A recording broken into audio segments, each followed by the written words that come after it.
함께 보시 하나님의 말씀 구약성경 이사야 44장 1절에서 5절에 있는 말씀입니다. 제가 가진 성경 구약성경 1020페이지입니다. 이사야 44장 1절부터 5절에 있는 말씀 봉독해 드립니다. 나의 종 야곱, 내가 택한 이스라엘아, 이제 들으라. 너를 만들고 너를 모태에서부터 지어낸 너를 도와줄 여호와가 이같이 말하노라.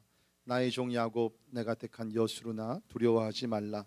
나는 목마른 자에게 물을 주며 마른 땅에 시내가 흐르게 하며 나의 영을 내 자손에게, 나의 복을 내 후손에게 부어주리니 그들이 풀 가운데서 솟아나기를 시냇가에 버들같이 할 것이라. 한 사람은 이르기를 나는 여호와께 속하였다 할 것이며, 또 한 사람은 야곱의 이름으로 자기를 부를 것이며, 또 다른 사람은 자기가 여호와께 속하였음을 그의 손으로 기록하고 이스라엘의 이름으로 존귀 여김을 받으리라. 아멘. 우리가 이 세상을 살다 보면 여러 가지 시련과 어려운 일들, 또 위기도 만나게 됩니다. 그런데 이러한 우여곡절 많은 세상에 살면서 간혹은 우리가 그야말로 바닥을 치게 되는 그때가 오게 됩니다. There are times that we hit the bottom of our life.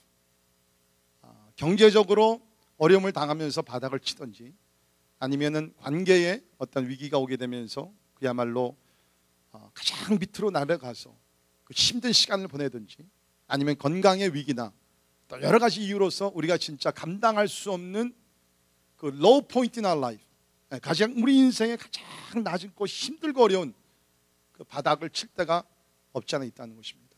대부분 우리는 이렇게 생각합니다. 그렇다 할지라도 내가 노력하면 다시 돈을 벌게 되고 건강을 추스리고 관계를 다시 회복하고 뭐 그러면 되지. 맞습니다. 우리가 때에 따라서 어떤 인생의 바닥을 칠 때는 다시 올라갈 수 있는 전환점이 되기도 합니다. 자, 그런데 우리가 인생에서 가장 힘들고 위험한 때가 언제냐면 영적으로 바닥을 칠 때입니다. 영적으로 가장 힘들 때입니다. 영적으로 가장 약해질 때가 우리 가운데 있다는 것입니다. 그때에 우리가 다시 한번 일어날 수 있는 길은 오직 한 가지인데, 그것은 하나님께서 우리를 찾아오셔서 우리에게 은혜를 주셔야 된다는 것입니다. 세상의 모든 일 내가 노력하면 어느 정도로 회복이 되지만은 내가 영적으로 약해지고 영적으로 그야말로 파산 지경에 이르렀을 때는 하나님께서 나에게 오셔서 은혜를 주시지 않으면 우리는 다시 일어날 수가 없습니다.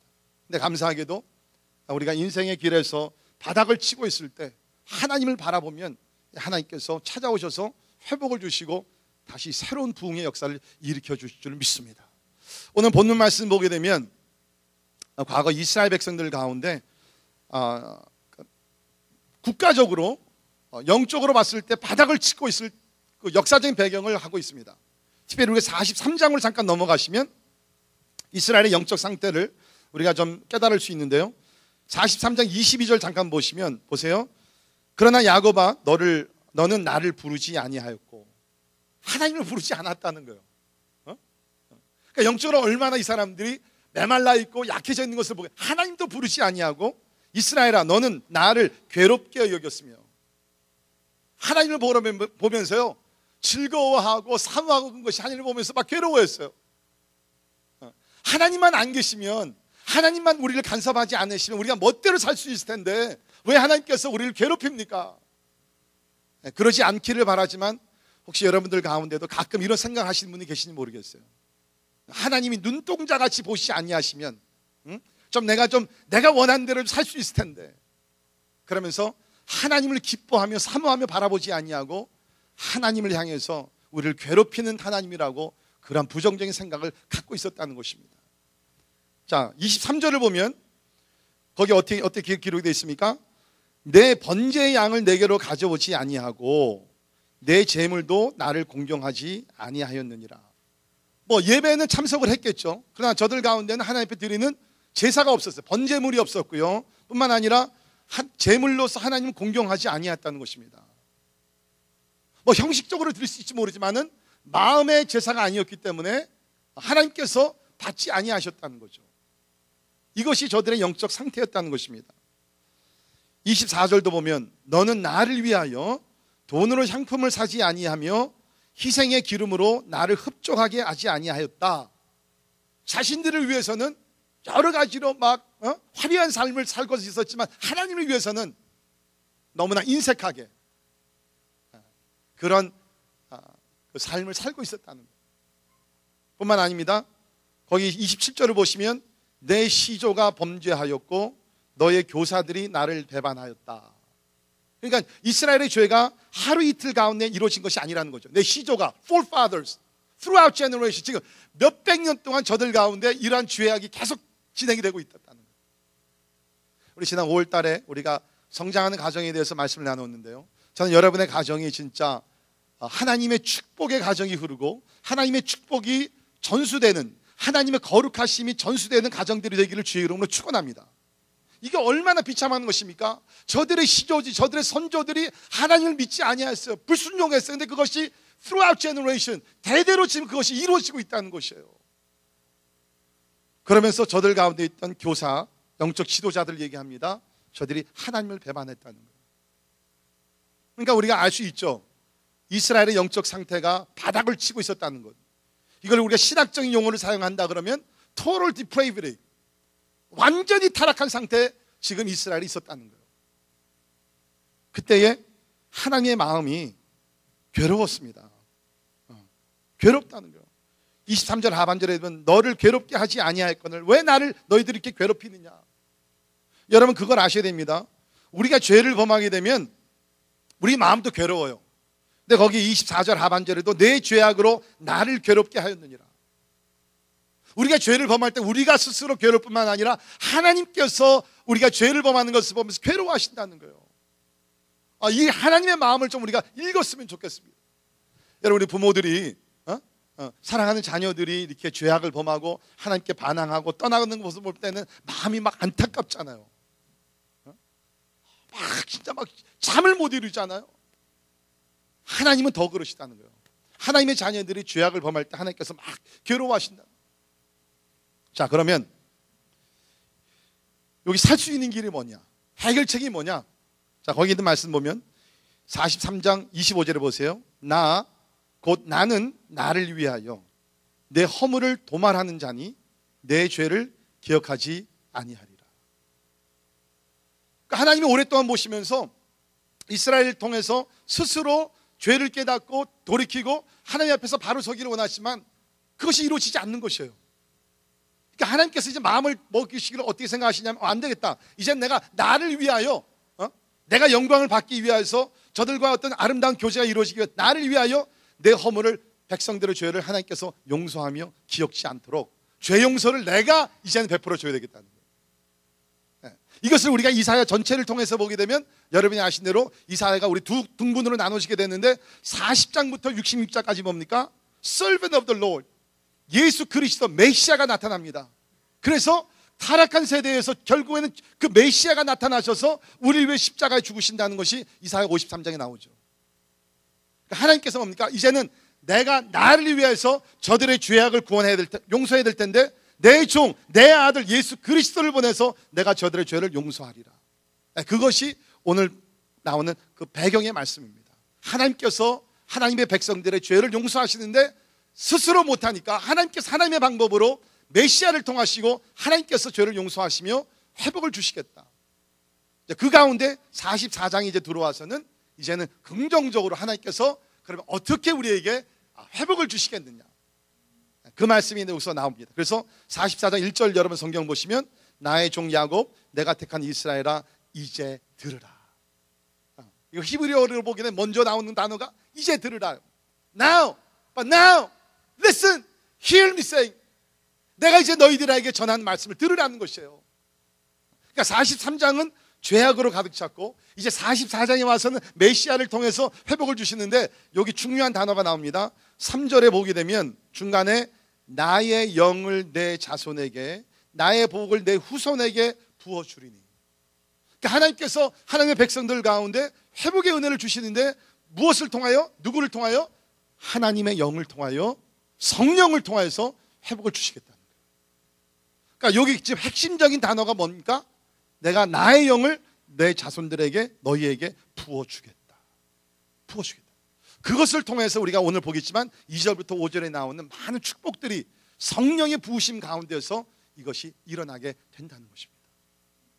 자, 우리가 특별히 다음 주일 성령 강림 주일을 우리가 그 한 주일 앞두고요. 대부분이 이제 여러분들 가운데 성령님께 사모하면서 또 충만을 이렇게 또 체험하면서 이렇게 그 경험하신 분들도 있지만 또 그렇지 않으신 분들, 성령은 별로 나랑 상관이 없지 않는가? 뭐 열광적으로 믿는 사람들에게만 성령이 필요하지, 나같이 점잖하게 예수를 믿는 사람들에게 성령은 내가 없더라도 충분히 내가 신앙생활을 할 수 있다라고 생각하시는 분들, 오늘 말씀드리면서 성령은 여러분 무슨 뭐 신비주의를 빠지기 위해 성령이 필요한 것이 아닙니다. 너무나 프랙티컬하게 실제적인 우리 삶 속에서 성령의 기름 부으심이 우리 가운데 필요하다는 것을 여러분 오늘 배우시게 된다는 거예요. 자, 그런데 오늘 이 말씀을 보게 되면 어떻게 보면 목사님 이거 이스라엘 백성들에게 주시는 것이 아닙니까? 라고 생각할 수 있지만, 여러분 특별히 5절에 있는 말씀 제가 나중에 설명하겠지만, 이것은 이스라엘 자손들만 위한 것이 아니에요. 이것은 택함을 받은 이스라엘들, 다시 말해서 혈통적으로 유대인을 할지라도 이 말씀은 적용이 안 됩니다. 택함을 받아서 이제 장차 오실 그리스도로 인해서 메시아를 통해서 구원받을 이스라엘 백성들과 5절에 나오게 보게 되면 여기 나오는 여러 사람들이 나오게 되는데, 이 사람들은 이방 사람들이지만 이제 하나님께 속한 자들, 예수를 믿어서 구원받을 사람들이, 다시 말해서 우리가 영적으로 봤을 때 이스라엘 자손들이라는 거예요. 우리 그래서 갈라디아서 3장 29절을 보면 너희가 그리스도의 것이면 곧 아브라함의 자손이요 약속대로 유업을 이을 자니라. 그러니까 여러분 true descendants of Israel, 이스라엘의 후손은 누구냐면 혈통적으로 유대인들이 아니라 그리스도 안에서 거듭난 사람들이 이스라엘 아브라함의 자손들, 아브라함의 축복을 받을 수 있는 사람들이에요. 그러므로 오늘 말씀은 예수 그리스도 안에 있는 모든 자들에게 주시는 하나님의 약속이라는 것입니다. 자, 그런데 여기를 보게 되면은 3절에서 나의 영을 부어준다.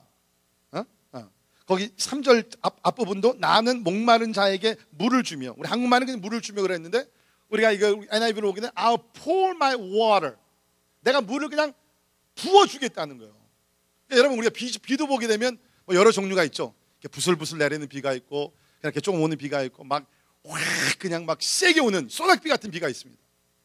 제가 이렇게 뉴저지 와서 이제 12년째 됐는데요, 이 뉴저지 비가 참 괜찮은 것 같아요. 적당하게 오는 것 같아요. 제가 시카고 있을 때는요, 그 비가 한번 오게 되면요, 거기는 주로 그냥 소낙비입니다. 그냥 뭐 한 두세 시간 확 와요. 딱 오고서 딱 멈춰요. 그런데 여기는 이렇게 비가 이렇게 며칠 쭉 이렇게 지속적으로 이렇게 쭉 오는 거예요. 그렇죠? 그래서 감사한 건 시애틀 비 같지 않아요. 시애틀은요 10월 말부터 4월 말까지 그냥 비가 부슬부슬 오는 게 아주 기분이 참 우울해집니다. 그래서 사람들이 커피를 많이 마시고 커피 중독자들이 거기 많다는 거예요. 자, 그런데 여기서 사용된 것은 뭐냐면 어느 비냐? 여기는 시카고 비를 지금 얘기하고 있습니다. 그냥 폴, 감당할 수 없을 정도로 막 그냥 폴하는 거예요. 여러분 여기서 하나님께서 성령 그냥 뭐 찔끔찔끔 부어준다는 게 아니라 그냥 뭐 부어준다는 거예요. 여러분 소낙비가 나르기만 됩니까? 그 밑에 있으면 우리가 다 줬잖아요. 그러니까 성령이 우리 가운데 임할 때 하나님께서 약속하신 것이 내가 너희들의 삶 속에 모든 것이 다 젖도록, 은혜의 비로 젖도록 하나님께서 부어주시겠다는 거예요. 저는 다음 주일 우리 교회에 이러한 성령의 소낙비가 내려서 우리가 다 성령의 비로 젖는 가운데 은혜로 충만해지는 은혜가 여러분 가운데 임하기를 주의 이름으로 축원합니다. 여러분 이것이 2000년 전 마가 다락방에서 그대로 일어났었어요. 사도행전 2장 1절부터 보면 이러한 말씀이 있습니다. 오순절 날이 이미 이름에 그들이 120명의 성도들이 마가라는 집에 다락방에 모였는데, 그들이 다 같이 한 곳에 모였더니 호련히 하늘로부터 급하고 강한 바람 같은 소리가 있어 그들이 앉은 온 집에 가득하며, 이게 뭐예요? 부어줬다는 거예요. 여러분 지금 이 방에 우리가 지금 공기로 가득 차 있습니다. 마찬가지로 이날에 하나님의 영이, 성령이 온 집에 가득하며 마치 불의 혀처럼 갈라지는 것들이 그들에게 보이고 각 사람 위에 하나씩 임하여 있더니 각 사람에게 한 사람도 빠지지 않았어요. 120명 성도들이 한 사람도 빠지지 않고 그들이 다 성령의 뭐를요? 성령의 뭐를? 충만함을. 이 충만함이라는 것은 뭐냐면 더 이상 들어갈 빈틈이 없다는 거예요. 그러니까 성령의 부으심이 임하게 되면 세상적인 생각이나 세상적인 욕망이나 이런 것들이 전혀 틈을 타고 들어올 정도로 하나님의 영으로 충만해지게 된다는 거예요. 이런 은혜가 우리 가운데 임하기를 간절히 바랍니다. Don't you want that? 우리가 많은 경우에 우리가 갈망하는 거, 우리가 스트러글하는 것이 뭡니까? 하나님, 내가 진짜 거룩해지기를 원하고 나의 생각과 내 마음이 온전해지기를 원하는데 그게 안 되잖아요. 그런데 성령의 부으심이 임하게 되면 여기에 성령의 충만함을 받게 되면서 하나님의 놀라운 역사가 일어나게 된다는 것입니다. 자, 오늘 본문 말씀 보게 되면 하나님께서 성령을 부어주심과 함께 주시는 복이 있습니다. 그 몇 가지 우리가 한번 살펴보도록 하죠. 굉장히 실제적인 것인데, 첫째는 하나님께서 성령의 부으심과 함께 우리에게 주시는 축복이 무엇이냐? 첫째는 우리의 두려움이 사라지게 됩니다. 우리의 두려움이 사라지게 됩니다. 자, 2절 보세요. 너를 만들고 너를 모태에서부터 지어낸 너를 도와줄 여호와가 이같이 말하노라. 나의 종 야곱, 나의 택한 여수르나 두려워하지 말라. 두려워하지 말라. Do not fear. 성령이 오시게 되면 두려움을 다 걷어가신다는 거예요. 두려워할 필요가 없게 된다는 거예요. 자, 그런데 오늘 이 2절에 있는 말씀 보면 재미있는 두 단어가 나옵니다. 하나는 야곱이고 하나는 여수룬이라는 단어입니다. 야곱의 뜻은 여러 가지 의미가 있지만 그 중에 대표적인 의미는 뭐냐면은 the deceiver, 속이는 자예요. 그런데 여기 나오는 여수룬이라는 이스라엘의 또 하나의 별명은 upright one, 곧바른 자, 의로운 자입니다. 그러니까 두 개가 상당히 이렇게 간추려서 되는 단어들이죠. 한쪽에는 속이는 자고 한쪽에서는 의로운 자, 바른 자고. 이게 뭐예요? 하나님께서 이스라엘을 보면서 나의 종 야곱, 야곱과 같이 너희들 가운데 죄악이 있고 속임수가 있고 여러 가지가 많이 있다. 그러나 뭡니까? 이제 그 다음에 그러나 내가 너희들을 택해서 이제 장차 오신 메시아를 통해서 너희들의 죄악을 다 맑게 씻어줄 것이고 너희들이 이제 내 앞에서 여술은 upright one, 곧바른 사람, 의로운 사람들이 될 것이라는 거예요. 여러분, 이것이 하나님의 축복이라는 것입니다. 하나님께서는 하나님께 우리 성령을 우리에게 부어주시면서 우리가 야곱과 같이 죄악과 속임수와 거짓과 이런 것을 많이 우리가 행했지만 이제는 뭐요? 그리스도를 통해서 우리가 하나님 앞에서 의인이 될 수 있다는 사실입니다. 그래서 성경은 믿는 자들을 뭐라고 합니까? 성도라고 얘기하죠. 세인트라고 얘기합니다. 이제 그리스도 안에서 여술인이 된 사람들에게 하시는 말씀이 두려워하지 말라는 것입니다. 두려워하지 말라. 여러분, 이 말은 우리가 세상 살아가면서 어려움이나 시련이나 아픔이나 질병이나 뭐 이런 것을 우리가 전혀 경험하지 않는다는 얘기가 아니라 예수를 믿을 때나 예수를 믿은 다음이나 이런 것들이 일어날 수가 있는데 우리가 성령의 부으심을 받게 되면 더 이상 두려워하지 않는다는 거예요. 내가 성령의 충만을 받기 전에는 뭡니까? 조그만 일이 일어날 때 막 두려워요. 조금 아프면 야, 이게 나 죽지 않겠는가? 내가 사업이 좀 안 되면 야, 우리 사업 망하지 않겠는가? 우리 애들이 조금 공부를 못하면 야, 저러다가 애들이 막 낙오자가 되지 않는가? 뭐 별로 막 두려운 생각이 막 드는 거예요. 그런데 성령의 부으심을 받게 되면은 그 두려운 생각이 막 사라지게 된다는 거예요.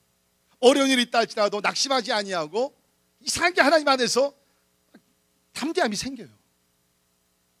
이것이 하나님께서 오늘 주시는 말씀이에요. 8절도 보세요. 너희는 두려워하지 말고 겁내지 말라.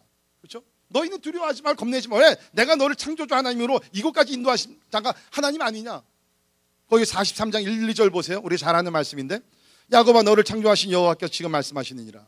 이스라엘아 너를 지으신 이가 말씀하시느니라. 너는 두려워하지 말라. 너는 두려워하지 말라. 내가 너를 구속하였고 내가 너를 지명하여 불렀나니 너는 내 것이라. 믿으십니까? 여러분, 우리가 두려워하지 않아야 될 것은 뭐냐면 We belong to God. We are God's possessions. 우리가 하나님의 것이 되었다는 것이에요. 하나님의 것이 되어 하나님께서 왜 하나님의 것을 왜 그냥 버려두시겠어요? 왜 모르는 채 하시겠어요? He won't. 하나님께서 우리를 버려두지 아니하신다는 거예요. 2절도 보시면 내가 물 가운데로 지날 때에 내가 너와 함께 할 것이라. 강을 건널 때에 물이 너를 침몰하지 못할 것이며 내가 불 가운데로 지날 때 타지도 아니할 것이요 불꽃이 너를 사르지도 못하리라. 우리가 강을 지내야 될 때가 있어요. 지나갈 때가 있어요. 우리가 불 속으로 들어가야 될 때가 있습니다. 그러나 그때에도 하나님께서 허락하시지 아니하시면 우리 삶 속에 어떤 사고가 일어나지 않는다는 거예요. 믿으십니까? 두려워하지 말라는 거예요. 여러분, 두려워하지 말라. 사도 바울은 디모데후서 1장 7절에 우리에게 이러한 말씀을 주셨습니다. 같이 한번 읽습니다. 시작. 하나님이 우리에게 주신 것은 두려워하는 마음이 아니요 오직 능력과 사랑과 절제하는 마음이니. 하나님이 우리에게 주신 것은 두려워하는 마음이 아니요 오직 능력과 사랑과 절제하는 마음. 우리 교회 40대 분들이 좀 많이 계시는데, 이게 40대가 되면은 우리가 중년기 위기가 오죠. 미들라이프 크라이시스가 옵니다. 그러니까 30대까지는 막 우리가 젊음과 열정과 자신감을 가지고 왔는데, 이 40대가 넘어가게 되면서 이상하게 막 자신감을 잃어버리고, 그전에는 생각을 안 했는데 막 두려운 생각이 막 들기도 해요. 여러분, 그때 여러분에게 필요한 것은 뭐냐면 심리학에서 얘기하는 긍정적인 사고가 아니에요. 그때 필요한 것은 성령의 부으심을 받아야 될 줄을 믿습니다. 왜? 성령의 충만을 받게 되면 두려움이 다 사라지게 되고, 여러분 가운데 자신감, 하나님, 내가 만들어낸 자신감이 아니라 하나님이 주시는 자신감과 용기가 넘치게 된다는 거예요. 바울은 이것을, 이 비밀을 알면서 그 성령의 인도하심 속에 살았습니다. 그래서 로마서 8장을 보게 되면 그가 많은 어려움을 겪으면서 이런 고백을 합니다. 그러나 이 모든 일에 우리를 사랑하시는 이로 말미암아 우리가 넉넉히 이기느니라. 여러분, 그리스도의 삶은요, 간신히 살아남는 삶이 아니라는 거예요. 예수 그리스도를 믿는 사람들은 넉넉히 이기는 삶을 살아야 될 줄을 믿습니다. 거기 보면 영어로 보면 We are more than conquerors. 정복하고도 남음이 있는 사람들이 그리스도인들이라는 거예요. 이것이 정상적인 그리스도인의 삶이라는 것입니다. 여러분 어떠세요? 오늘 주님 앞에 나오시면서 하나님, 지난 한 주간도 그냥 간신히 살 수 있도록 도와주시니 감사합니다. 여러분, 그것은 잘못된 그리스도인 삶이에요. 주일날이 어떤 날이 되어야 되냐면 일주일 동안 예수 그리스도 안에서 승리하는 삶을 살면서 승리의 개가를 부르면서 승리의 간증을 가지고 나와서 하나님을 찬양해야 되는 것이 우리 주일 예배가 될 줄을 믿습니다. More than conquerors. 우리를 정복하고도 남음이 있는 사람들이 그리스도인들이라는 거예요. 왜? 내가 확신하노니 사망이나 생명이나 천사들이나 권세자들이나 현재 일이나 장래 일이나 능력이나 높음이나 기쁨이나 다른 어떤 피조물이라도 우리 주 그리스도 예수 안에 있는 하나님의 사랑에서 끊을 수 없기 때문입니다. 그러니까 어디서 우리 담대함이 생기냐고요? 하나님을 아는 가운데서 성령께서 들어오셔서 우리 하나님께로 인도하면서 하나님에 대한 자신감을 갖게 한다는 거예요. 그러다 보면 when you have confidence in God, all the fears will drive away. 하나님 안에서 자신감을 가지면요, 우리 두려움은 그냥 사라지게 돼 있어요. 이제 그러면서 우리 삶 속에 일어나는 아주 그 멋진 현상이 하나 있습니다. 그것이 뭐냐면 두려움이 변하여 찬송으로 바뀌게 됩니다. 진짜로. 여러분 삶 속에 지금 찬송이 얼마나 있는지 모르지만 찬송이 없다는 것은 걱정 근심으로 가득 찼다는 거예요. 우리가 잘 부르는 찬송가, 우리 주 안에 있는 나에게, 거기 보게 되면 참 멋진 가사들이 있습니다. 우리 같이 한번 우리 1절과 2절만 우리 같이 한번 불러보도록 하겠는데, 주 안에 있는 나에게 딴 근심이 있으랴. 특별히 오늘 예배 참석하시면서 두려움과 근심에 있는 분들, 하나님을 바라보세요. 진짜 하나님을 바라보세요. 그러면서 여러분 삶 속에 찬송이 회복되기를 위해서 우리 기도하시면서 찬송 같이 하도록 합니다.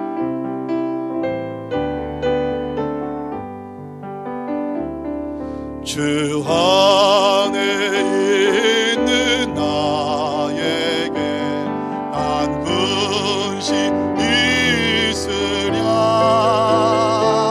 십자가 밑에 나가 내 짐을 풀었네. 주님을 찬송하면서 할렐루야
그 두려움이 변하여 내 기도 되었고 전날의 한숨 변하여 내 노래 되었네. 성령의 부으심이 임하게 되면 두려움이 사라지게 되고 그 가운데 찬송이 울려 퍼지게 될 줄 믿습니다. 두 번째, 성령의 부으심이 임하게 되면 우리의 하나님을 갈망함이 만족하게 됩니다. 우리의 하나님을 갈망함이 만족하게 됩니다. 3절 보세요. 오늘 본문 3절을 보시면 나는 목마른 자에게 물을 주며 마른 땅에 시내가 흐르게 하며. 뭡니까? 여기는 지금 비유로 얘기하는 건데요, 하나님을 향해서 갈망하는 자,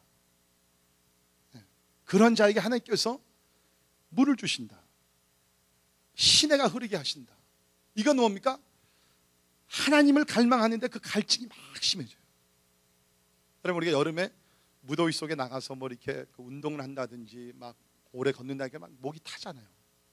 근데 성경을 보게 되면 하나님을 사랑하는 사람들이요, 그렇게 하나님을 디사이어 했어요. 그래서 우리 잘 아는 시편 42편에 보면 이런 말씀이 기록되어 있죠.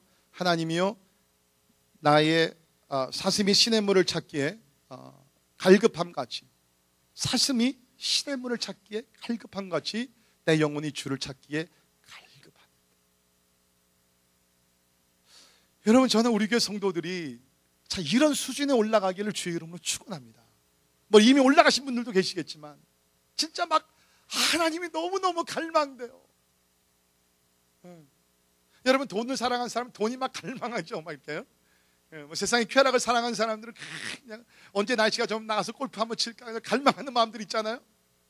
근데 여기 시편 기자는 뭡니까? 하나님을 갈망함이 막 넘쳤어요. 근데 성경을 보게 되면 이렇게 하나님을 갈망하면요, 하나님께서 생수로서 그 갈증을 시원케 해주시더라고요. 그 축복이 많은 거예요. 아마 여러분께서 이걸 경험했는지 모르지만, 여러분, 그것을 경험한 사람들은요, 우리가 왜 무더운 나일 때 가서 막 목 탈 때 그래서 얼음물 그냥 한 잔 마시든, 아니면은 뭐 미숫가루 그냥 얼음에 해가지고서 설탕 팍 넣어가지고서 확 마시든, 아니면 뭐 그 코카콜라 뭐 건강에 별로 요새 안 좋다고 그러지만 아무튼 막 마시면 야 시원하다 그러잖아요. 그것에 times 10,000, 그것보다 10,000배 이상으로 내 마음속에 그 만족감이 생기는 거예요. 이거는 여러분이 경험을 하셔야지, 경험하지 않고서는 도무지 이게 무슨 얘기인지 잘 몰라요. 여러분, 우리가 모든 걸 있습니다. 이게 아무리 누가 좋다 그래도 그걸 경험하지 않으면 그걸 잘 모르는 거예요. 자, 예를 들게요. 우리가 중국 단기 선교를 가게 되면 우리 남망 쪽, 우리 난닝, 우리 박효수 선교사님 계신 난닝으로 갑니다. 거기 가면 막 시골에 가서 우리가 막 사역도 하고 막 그 어려운 일들도 많이 있지만, 이제 그 사역을 하면서 이제 잠시 우리가 브레이크 시간에 우리가 과일을 먹어요. 근데 거기서 먹는 과일들이요, 이게 보통 과일이 아닙니다. 여러분, 보통 우리가 과일 중에 여왕으로 알려진 과일이 뭐예요? Queen of the fruit. 네? 두리안? 두리안은 그것은 왕이죠. King of the fruit. 네, King of the fruit. 오케이. 여왕. 모르세요? 망고스틴이라는 거 들어보셨어요? 네, 잘 모르시는데 보여드릴게요. 여기 보시면은 여러분 왼쪽에 과일의 여왕 망고스틴이라는 것이 있습니다. 뭔지 아시겠죠? 네, 그래도 몰라요? 그럼 단기 선교 꼭 가야 돼요, 여러분. 여기 보게 되면 이 겉에 껍질이 상당히 두꺼워요. 근데 껍질을 이렇게 까게 되면은 저 안에 아주 하얀, 아주 그냥 so transparent, 아주 그냥 잘 비치는 저 이렇게 마늘같이 생겼는데 마늘하고는 전혀 다릅니다. The sweetness, 그 달콤함이요, 이건 어디 비교할 데가 없어요. 달면서도 조금 이렇게 새콤하기도 하면서, 이게 하나 까먹잖아요, 2개, 3개 중단을 못해 진짜. 그러고 나서 그 옆에 과일의 왕 두리안이 있습니다. 이거 보셨죠? 먹어보신 분 계세요? 한번 손 들어보세요. 이 두리안 먹어보신 분. 네.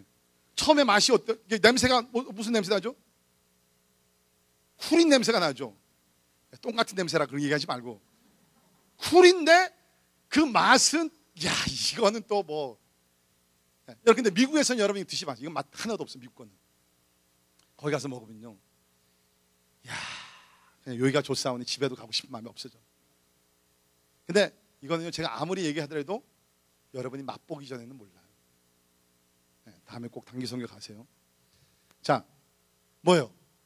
하나님을 갈망했다가 하나님께서 우리에게 생수로 채워주시는 그 만족감이요, 그거는 세상에 뭐 100만 불 뭐를 다 취하고 나서 만족감 비교가 안 되는 거예요. 그러니까 여러분, 우리가 성경을 보게 되면 예수를 제대로 만나고 하나님을 제대로 경험한 사람들은 뭡니까? 다른 것이 원하지 않아요. 비교가 안 된다는, 그게 과장된 표현이 아니라 진짜 그래요, 여러분. The beauty of the Lord, 하나님의 아름다우심과 하나님의 거룩하심과 하나님의 영광을 맛본 사람들은요, 다른 것을 원치 않아요. 다른 것이 비교가 안 되기 때문에. 근데 성령이 임하게 되면 하나님께서 우리 마음속에 이 갈급함을 만족하게 하시고, 갈급함을 만족하게. 그런데 여러분, 이것이 왜 중요한지 잘 들으세요. 이 포인트 잘 들으셔야 됩니다. 왜 우리가 하나님을 갈망하고 갈망하는 마음속에 하나님께서 만족을 주시는 게 중요하냐면, 하나님께서 우리에게, 제 경험을 그래요, 성경적으로 그렇고, 하나님으로 만족을 하게 되면요, 그 가운데 소망이 생깁니다. 희망이 생깁니다. 아까 두려움 얘기했지만 두려움이 사라질 뿐만 아니라 하나님께서 우리 마음속에 어디서도 찾을 수 없는 그 소망과 희망을 심어주세요. 그러면 하나님의 소망과 희망이 가득 차게 되면 사람이 어떻게 변하는 줄 알아요? 사람이 굉장히 친절해집니다. 사랑을 막 베풀어요.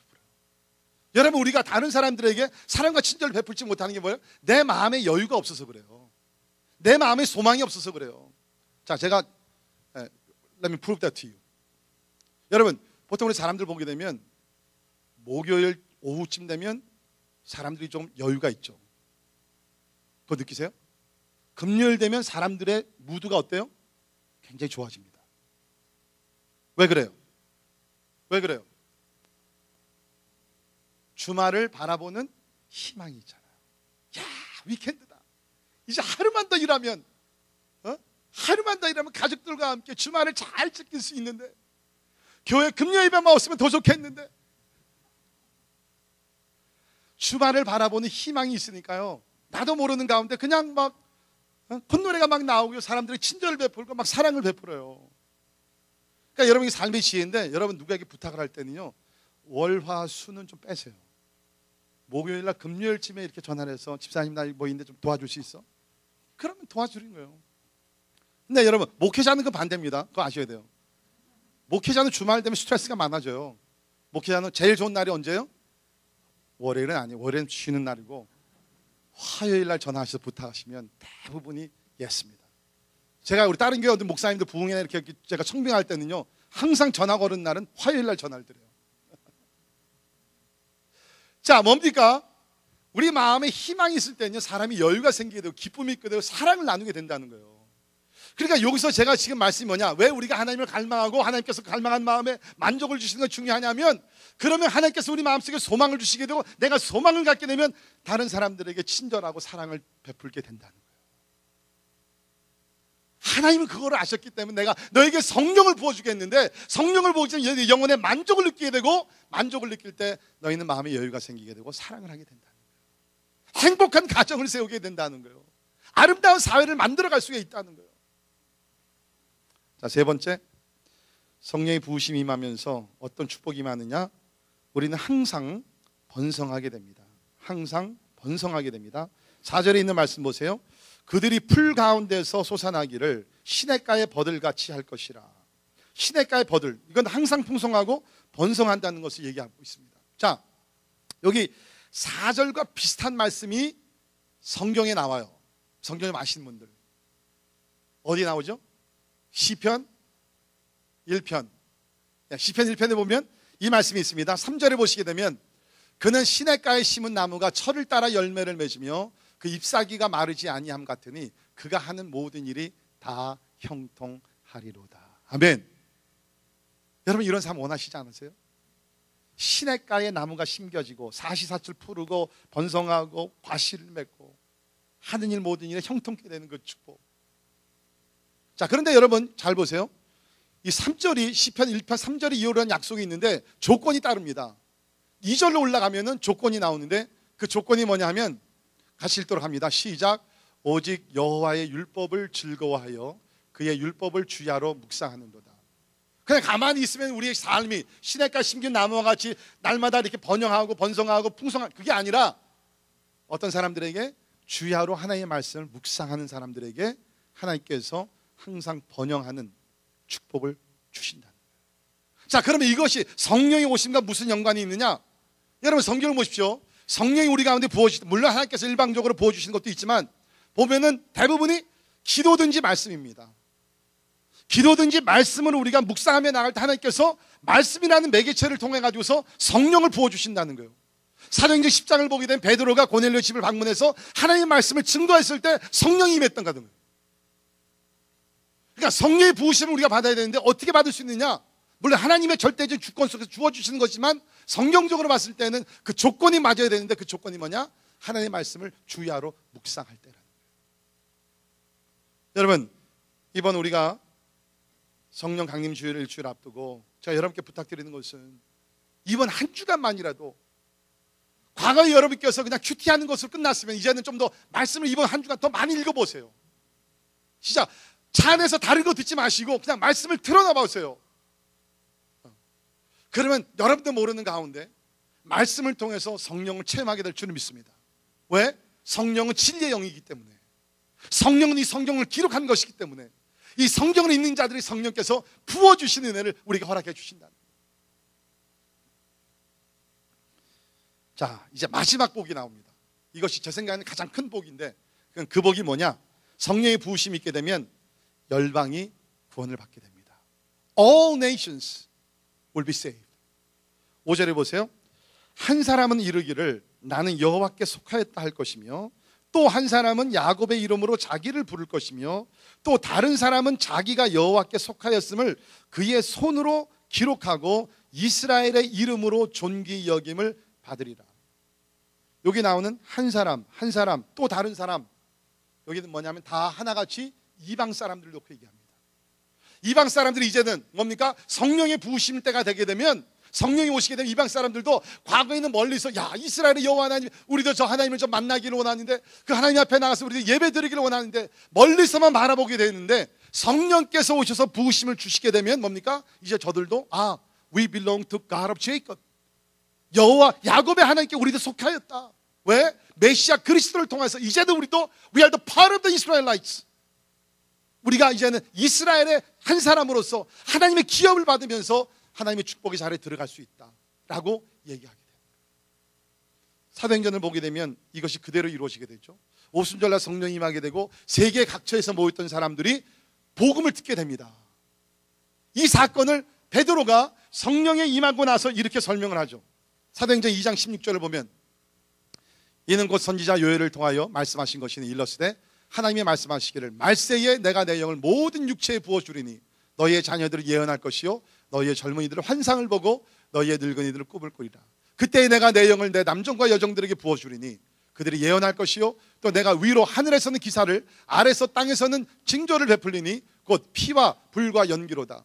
주의 크고 영화로운 날이 이르기 전에 해가 변하여 어두워지고 달이 변하여 피가 되리라. 우리 같이 읽죠. 시작.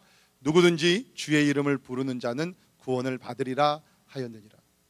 여러분 마지막 부분이 너무 중요해요. 누구든지 whosoever and everyone both the Jews and Gentiles 유대인들과 이방인들과 남자들과 여자들과 상관이 없이 누구든지 예수를 부르는 자들, 주님을 부르는 자들은 구원을 얻게 된다는 것이에요.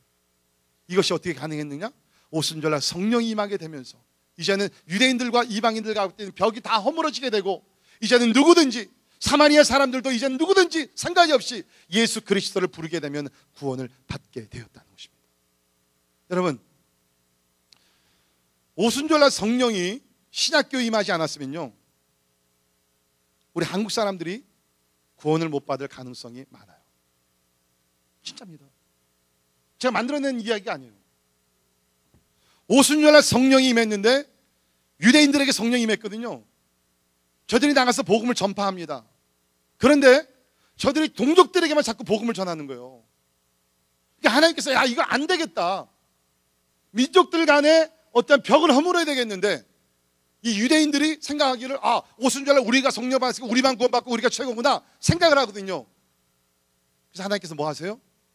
오순절에 비슷한 역사를 계속 터뜨려 주십니다. 8장에서는 사마리아에서 비슷한 역사가 일어나요. 이스라엘 사람들이 증오하며 미워했던 사람들, 상종하지 않던 사마리아 지역에서 오순절의 역사가 또 일어납니다. 사도행전 19장에 가서 보게 되면 저 멀리 에베소에서 성령이 뭔지도 모르는 사람들에게 주님께서 성령을 부어주십니다. 그러니까 뭐예요? 유대인들은 사실은 예수를 믿었지만 이방인들이 구원받는 것을 원치 않았어요. 그러나 누구든 성령께서는, 하나님께서는 그걸 원하셨다는 거예요. 그래서 하나님께서 하늘의 문을 여시고 이방인 세계 가운데서 성령을 부어주셨다는 겁니다. 그런데 비슷한 역사가 2000년 동안 세계 각곳에서 일어나고 있다는 거예요. 저는 그렇게 생각이 돼요. 열방이 예수 앞에, 지금 많은 민족들이 주님 앞에 돌아오는 것이 뭐 훌륭한 우리 목사들과 훌륭한 부흥사들과 훌륭한 선교사들이 있어서가 아니라 성령 하나님께서 이것을 원하시고 주도하시기 때문에, 환난과 핍박과 뭐 사람들이 뭐 공산주의와 이슬람과 모든 것들을 다 방해를 한다 할지라도 성령 하나님께서 열방이 구원받는 것을 원하시기 때문에 오늘도 전 세계 민족 가운데서 하나님의 구원의 역사를 일으키신 줄 믿습니다. 성령의 역사, 사람의 역사 아닙니다. 성령의 역사입니다. 왜? 인류 역사의 마지막이 어떻게 끝나요? 요한계시록은 인류 역사의 마지막을 이렇게 기록하고 있죠. 2일 후에 보니, 모든 것이 다 끝나고 나서 2일 후에 보니 각 나라와 족속과 백성과 방언에서 아무도 능히 셀 수 없는 큰 무리가 나와. 여러분, 이단들은 14만 4천 명을 얘기하죠. 그죠? 우리 한국의 신천지 14만 4천 명만이 구원받는다 그랬습니다. 절대로 아니에요. 여기 보세요. 셀 수 없는 큰 무리가 있다 그랬어요.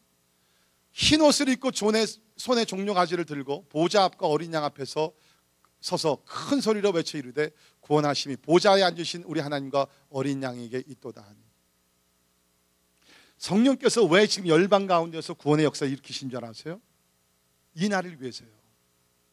물론 구원받는 것도 중요하지만 마지막 날 우리를 위해 십자가 달려 죽으신 예수 그리스도 어린 양 앞에 나가서 예배를 드릴 때 한 족속도 빼지면 안 되기 때문에, 모든 민족과 방언과 나라들 가운데서 모든 사람들이 다 나와야 되기 때문에 성령께서는 예수 그리스도의 영광을 위하여 어린 양 예수 그리스도 앞에 나가 예배 드리기 위해서 전 세계에서 구원의 역사를 이루고 계신다는 거예요. 그리고 우리는 그 일에 동참한다는 것입니다.